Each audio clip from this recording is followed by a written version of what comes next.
Saying things people already know out loud is tight. Avada Kedavra. You park in front of your house, I park in front of my house. This is...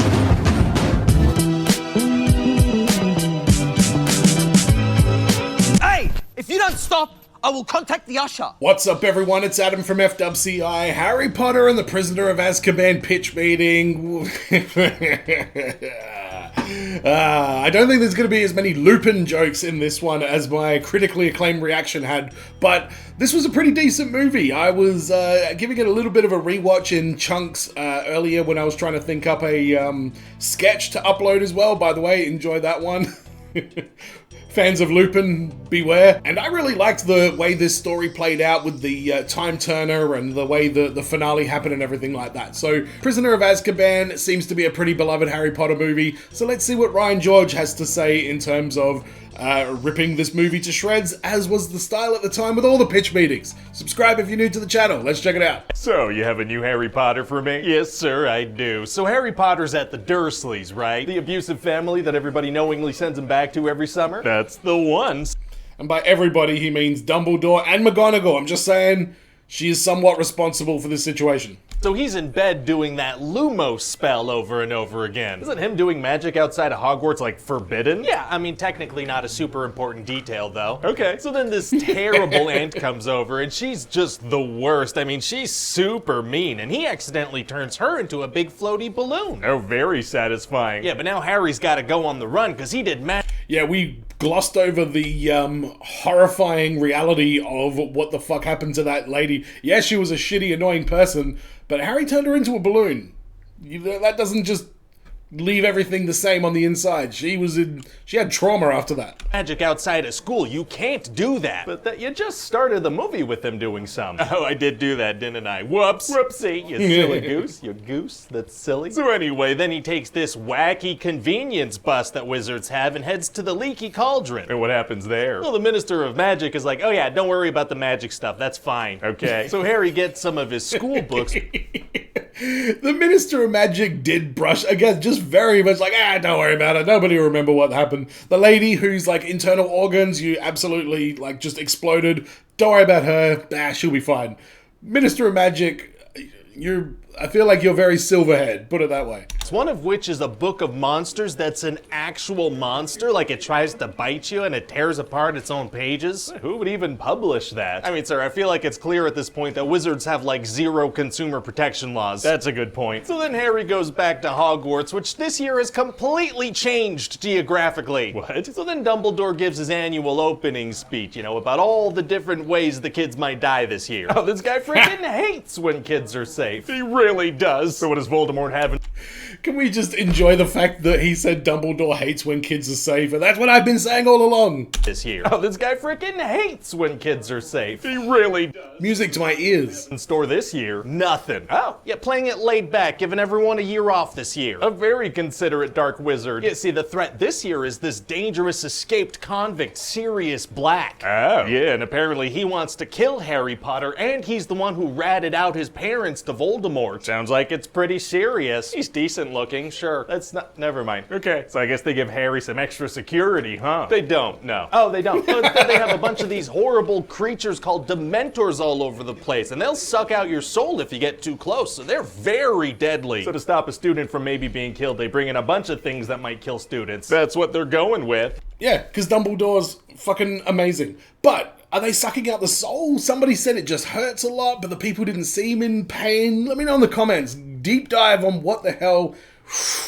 that whole thing is about. Interesting strategy. And so throughout the year, Harry's gonna get to know the new Defense Against the Dark Arts teacher, this guy, Professor Lupin. And what's his deal? Well, he shows them this creature called the Bogert. What? Did he just zoom in on that? And what's his deal? Bogert that takes the form of whatever you're the most afraid of. Oh. Yeah, so when he looks at it, he sees a full moon because he's secretly a werewolf. The guy with the name that basically means wolf in Latin is a werewolf. A real wacky coinkadink of a last name on that one, really? Sir. Wow, wow, wow. Wow. So the trick to defeating... Yeah, you know what? I didn't even pick up. That's why old mate just sees a full moon, because that's his #1 fear. Very clever. I mean, it's not really that clever. It's basic foreshadowing, but I still appreciate it. A Bogert is to imagine your fear doing something really funny. Like this one girl's afraid of a giant snake, so she thinks of a giant unblinking clown. Oh my god, how is that better? Yeah, I don't know about that one, to be honest. Jeez. So anyway, eventually the Weasley twins give Harry this little map called the Marauders Map. And what does that do? This is friggin' map. Snape and the Marauders reaction will be coming sometime in the next couple of weeks. It's on the way very soon. I haven't watched it yet, but it's coming. Hogwarts that shows you where everybody is. Okay. And then one day Harry sees this name on the map, Peter Pettigrew, but Lupin's like, that's impossible, that guy's dead. Oh, very mysterious. Yeah, very mysterious, and later a dog drags Ron under a tree. Is that related to the plot, or is that just a thing that happens to Ron? Both, technically. So now Harry and Hermione have to save him, but that tree is the Whomping Willow. Okay, now is that willow that whomps? That's the one, yeah. I thought so. So the Whomping Willow freaking picks up Hermione, sends her spinning around in the air like crazy. Uh-oh. And then as she's whizzing on by, she picks up Harry with one arm and drags him along too. I feel like that would snap her arm. Yeah, no, she's got like super strength for this one scene. Don't worry about it. Oh, okay. I feel like that would snap her arm. I would agree with that one, Ryan George, indeed. Yeah, I won't. And then she launches him into this hole under the tree thanks to the superhuman coordination she also has in this scene. Oh, tree holes are tight. Gross, sir. So then they end up in this house and Sirius Black is there. Oh no. And then Lupin pops out too and turns out they're buddies. Oh. And they're gonna talk super vaguely for a while to make it seem like they're evil and like they're gonna kill Harry, but they're not. Oh, characters love speaking vaguely right before big twists. They sure do, sir. So then it turns out that Ron's rat, who was always on his lap, was a full-grown man named Peter Pettigrew, aka Wormtail, this whole time. That has just the most unsettling implications. Yeah. And Fred and George never wondered why on the Marauders map there was a guy named Peter in bed with their brother every night. None of their business. So what was Wormtail's strategy? Just live with the Weasleys for 12 years in the hopes that the kids would become friends with important wizards? Sure seems that way. And what was Sirius's strategy? Just break into a heavily guarded school and kill the one guy who could clear his name? Sure seems that way. Well, okay then. So what happens with Wormtail? Well, he ends up escaping. I won't put much extra thought into those plot points there, but Ryan George, it's a bittersweet experience. On one hand, you get to see him make jokes about your favorite movie, and it's all good, and then every now and then he says something that kind of breaks your heart just a little bit. Clear his name? Sure seems that way. Well, okay then. So what happens with Wormtail? Well, he ends up escaping because Lupin forgot to take his full moon potion on a full moon, so he turns into a werewolf. A werewolf whose biggest fear is full moons forgot about the full moon? He does. And then also some Dementors start attacking, so Harry and Sirius are both like about to die. Oh man, it's gonna be tough to get out of that situation. Actually, it's gonna be super easy. Barely an inconvenience. Oh, really? Yeah, see, they use Hermione's time machine to go help themselves. What? Hermione has a time machine? Yeah, she was entrusted with this time turner device so she could double up on her classes and learn more. Why would they trust her? She's broken multiple rules multiple times over the past couple of movies. Yeah, but see, she's book smart, so they give her the ability to, mess with time itself. Oh, well, okay. Well, that's gonna be a super helpful device moving forward. No. Oh yeah, McGonagall's just like, oh yeah, here you go, Hermione. You want to do 2 lots of classes at the same time? Go right ahead. I think that's bullshit, by the way. Especially if points are involved. I know I get hung up on the whole points thing, but if Hermione's doing 2 lots of classes, then how is that fair? McGonagall, answer me that. Shout out to Maggie Smith. Okay, well that's gonna be a super helpful device moving forward. No.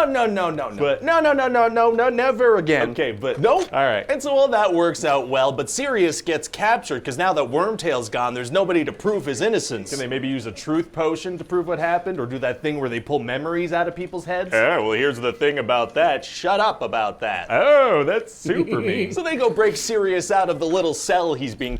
Yeah, it's rough trying to do anything in this like fantastical world of like magic and powers because you're gonna rat yourself into a corner at some point just from the sheer possibility of these concepts that you're creating. Kept in and set him free. Aren't there any guards or anything? No, see, they capture one of the most wanted criminals in the wizarding world and leave him in a little unguarded cell. Oh, well that's great. Yeah, worked out fantastic. So how does the movie end? Well, Harry gets a very nice new broom and then we freeze frame on him enjoying it. What? Yeah, just an aggressive freeze frame on him enjoying it. That's A choice. It sure is, sir. So what do you think? Well, it sounds like a great movie. Thank you. One more thing, though. Unfortunately, we're going to have to find somebody new to play Dumbledore since Richard Harris passed away. Oh, yeah. Did you have anyone in mind? Well, I don't know, but it's got to be someone who could bring his mysterious nature and great wisdom to the screen, you know? That's a good point, yeah. And that'll have to do until one day we cash in and give people the young, hot Dumbledore they really want. Why would anyone want to see that? I don't see that happening.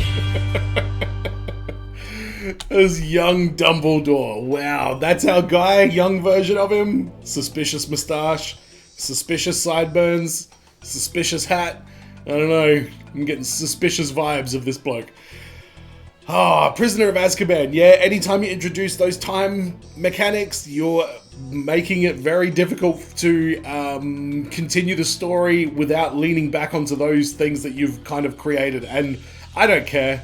I really don't care. Like, some people get really upset about that kind of stuff. It doesn't bother me, but I can see that they're very valid questions. If you've got access to this, why not save, you know, everybody that dies in Deathly Hallows 2, for example. But let me know in the comments what you guys thought about this one. What's your favorite Harry Potter movie? Is it Prisoner of Azkaban? I've asked a few people just in general, and this movie seems to come up quite a lot. So let me know what you thought about this pitch meeting. Don't forget to subscribe. Snape and the Marauders is coming soon. And as always, be well, stay safe, look after your friends. See you in the next video. Peace.